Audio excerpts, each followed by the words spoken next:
সুপ্রভাত বন্ধুরা, আমার বন্ধুরা আশা করি ভালো আছো। আমিও ভালো আছি। আজকে চলে এসেছি মনীষ কিচেনে অন্য একটা রেসিপি নিয়ে। দেখতে থাকো কি রান্না করছি। এই যে আজকে আমি ডিম মাখানা তৈরি করব। ডিম মাখানা তৈরি করার জন্য ডিম সেদ্ধ করে নিয়েছি, কাঁচা লঙ্কা রেখেছি, টমেটো কেটে রেখেছি, আর রসুন রয়েছে, আর আদা বাটা আছে আমার। এইবার শুরু করব ডিম মাখানা রান্না। দেখতে থাকো, সঙ্গে থাকো। জিনিসটা মেন এই মাখানা। এই মাখানা এক বাটি রেখেছি, বড় বাটির এক বাটি মাখানা রেখেছি। এই দিয়ে ডিম মাখানা তৈরি হবে। দেখতে থাকো, সঙ্গে থাকো। আমি তেল দিয়ে দিলাম প্যানে। তেলটা গরম হোক। তেলটা গরম হলে তারপরে দেব। তেলটা গরম হয়ে গেছে, এর মধ্যে আমি অল্প নুন দিয়ে দিচ্ছি, আর গ্যাসটা কমিয়ে দিলাম। একটু সামান্য হলুদ দিয়ে দিচ্ছি, একটু লঙ্কার গুঁড়ো দিয়ে দিচ্ছি। এইবার আমি এই ডিম সেদ্ধগুলো ভাজবো। ডিমের গায়ের ছুরি দিয়ে কেটে দিয়েছি, যাতে ভেতরে মশলাগুলো ঢোকে।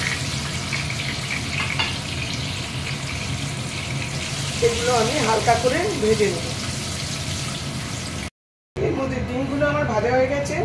এই যে ওই তেলের মধ্যে আমি এই যে টমেটো দিলাম, কাঁচা লঙ্কা দিলাম, আর রসুন দিলাম।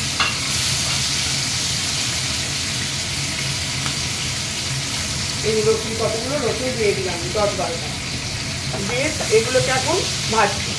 এই যে আমার ভাজা হয়ে গেছে, এগুলো ভাজা হয়ে গেছে, এবার তুলে নিচ্ছি।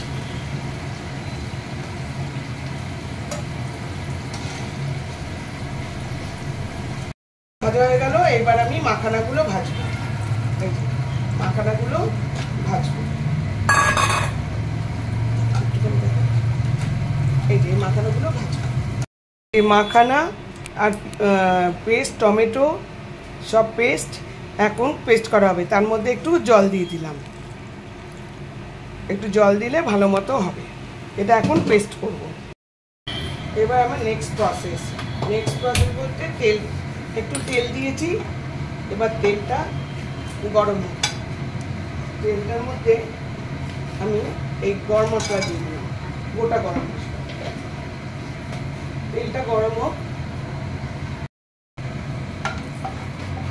এটা ভাজা হয়ে গেল। এবার আমি বেটে রাখা জিনিসটা দিয়ে দেবো, মাখানা শুদ্ধ বেটে রাখা।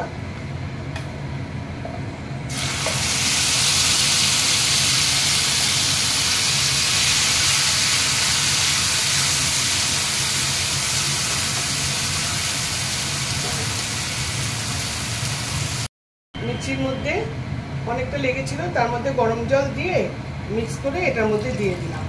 এবার তেল বেরোনো অবধি আমি ওয়েট করবো। তেলটা এখন এটা ভালো মতো ভাজা হবে। এবার একটু এটাকে সিমে রেখে কমিয়ে রাখবো। মশলাটা থেকে তেল বেরোক, কমিয়ে দিলাম। এটা তেল বেরোক, তারপরে নেক্সট প্রসেস। এর মধ্যে আমি মশলা দেবো। এই যে লঙ্কার গুঁড়ো দিলাম, লাল লঙ্কার গুঁড়ো, অল্প হলুদ গুঁড়ো দিলাম, ধনে গুঁড়ো দিলাম, জিরে গুঁড়ো দিলাম, ধনে গুঁড়ো আর একটুখানি দিলাম, আর পরিমাণ মতো নুন দিলাম। এবার এটাকে ভালো করে পেস্টের সঙ্গে মিশ্রণ করব। যেহেতু টমেটো আছে, এর মধ্যে একটু চিনি দিতে হবে। আর নিরামিষ তরকারি মিষ্টি ছাড়া চলবেই না। মিষ্টি না দিলে টেস্টই আসবে না। গ্রেভিটা করার জন্য একটু কম হয়ে গেছে, শুকিয়ে গেছে, একটু গরম জল দিয়ে দিলাম, যাতে গ্রেভিটা একটু বেশি করে ভালো মতো হয়। দিয়ে আবার সিমে আছে, আবার ঢাকনা দিয়ে দেবো। গ্রেভিটা একটু গ্রেভি করতে হবে। খুব সুন্দর হয়েছে, এখনই বেশ সুন্দর রং এসে গেছে। টমেটো পড়েছে তো সুন্দর রং এসে গেছে। এটা একটুখানি এবার ঢাকা দিয়ে রেখে দেবো, আর একটুখানি ঢাকা দিয়ে রেখে দেবো।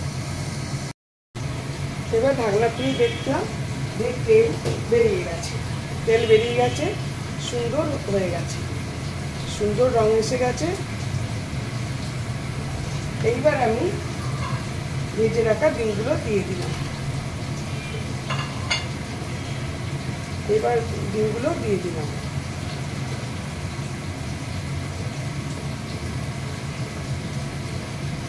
ব্যাস, তার মধ্যে আমি এই ধনে পাতা কেটে রেখেছি, ধনে পাতাগুলো দিয়ে দেবো।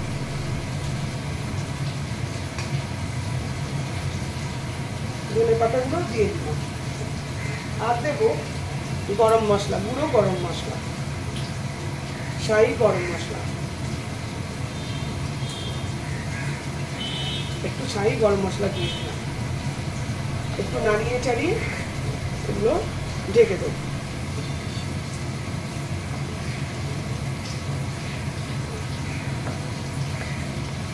এবার আমি ঢেকে দেবো।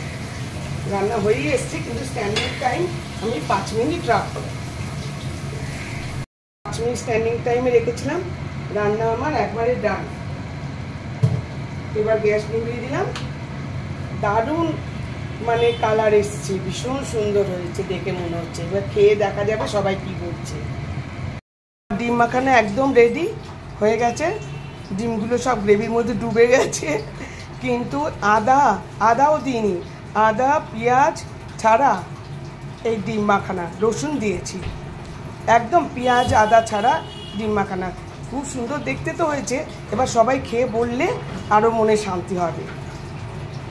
বন্ধুরা, তোমরা অবশ্যই ট্রাই করবে, নিশ্চয়ই করবে, ভীষণ সুন্দর হবে খেতে।